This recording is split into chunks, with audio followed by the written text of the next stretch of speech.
Larry's back for the Pittsburgh Steelers. Now it's time to stop the run.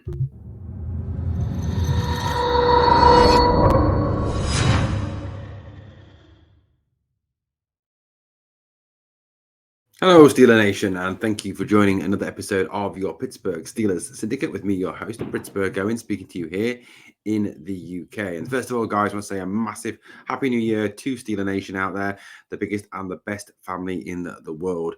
Hope you have a very fantastic and prosperous 2023, and I hope it's a good 2023 for the Pittsburgh Steelers as well.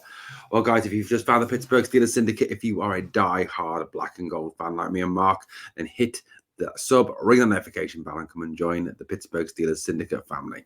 Anyway, guys, we're going to talk today a little bit, obviously, about the upcoming game against the Baltimore Ravens. And if we go back a couple of weeks, if we travel back in time, if we get in the black and gold time machine and head back to Acrisure Stadium on that afternoon where the Ravens managed to squeak out a victory, there are a number of things that went wrong for the Pittsburgh Steelers that they've got to make sure they put right this afternoon at this coming afternoon on Sunday afternoon.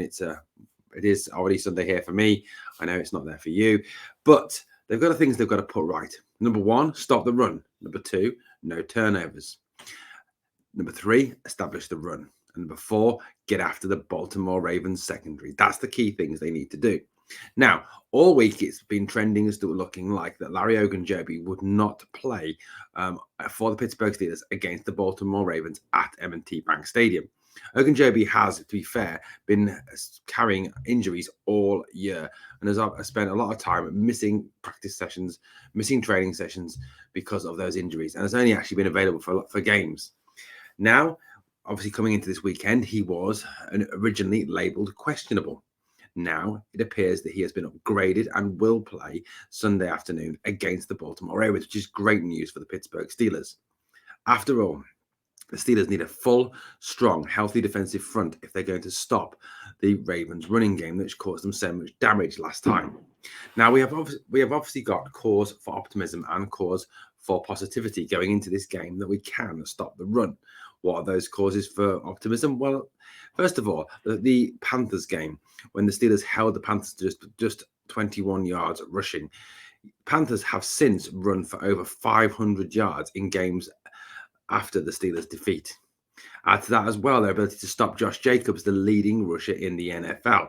And the Raiders' rushing attack was one of the best in the NFL, stopped by the Steelers and held to under 100 yards again.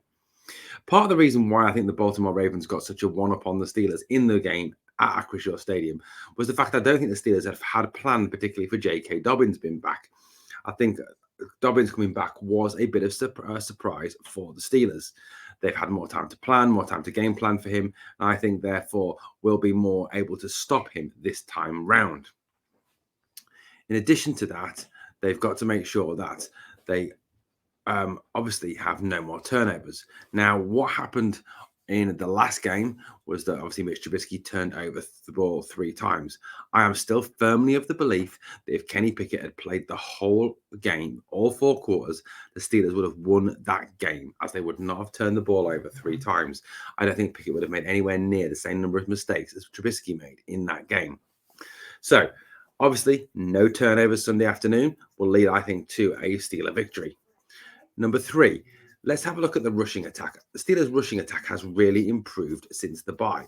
Now, I know the Ravens have a quite good run defense, but it is really important that Pickett fully utilizes his running backs, Jalen Warren and Najee Harris, who have really grown since the bye. In addition to that, the left side of the line seems to be improving, and quite a few of Najee's biggest runs and Jalen Warren's biggest runs have come when they've run to the left of the line. Moore and Dotson really seem to have improved and got better at their run blocking. And the final step is clear. Marcus Peters is out for the Ravens. The Ravens secondary is not strong at all. When the Steelers, on the odd time, they did target Freiermuth and did target George Pickens against the Ravens, they had great success. The Ravens secondary really did struggle to cover these 2 receiving threats for the Pittsburgh Steelers. I believe it is absolutely vital that the Steelers go to Pickens and Freiermuth early and often on Sunday afternoon if they're going to actually be successful and put points on the board. If you look at that fourth quarter, especially that fourth quarter comeback, that fourth quarter winning game winning drive that Pickett put together, it was all about using Freiermuth and Pickens and Harris. They were the three main weapons, and I think they need to repeat that recipe again against the Ravens on Sunday afternoon. But one of the biggest things for me, and the great news obviously with Ogunjobi being back, Highsmith been at his very best. And it's certainly, obviously, this year been very good at not only going after the quarterback, but also very good in run support.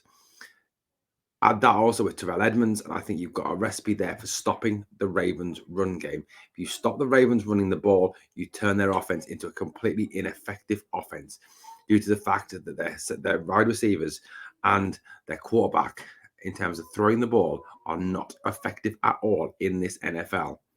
The Steelers have still got a chance of having a winning record at the end of the season, and have still got a chance of a slim chance of getting a playoff berth.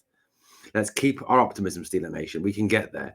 And let's think positively about the game against the Ravens at M&T Bank Stadium.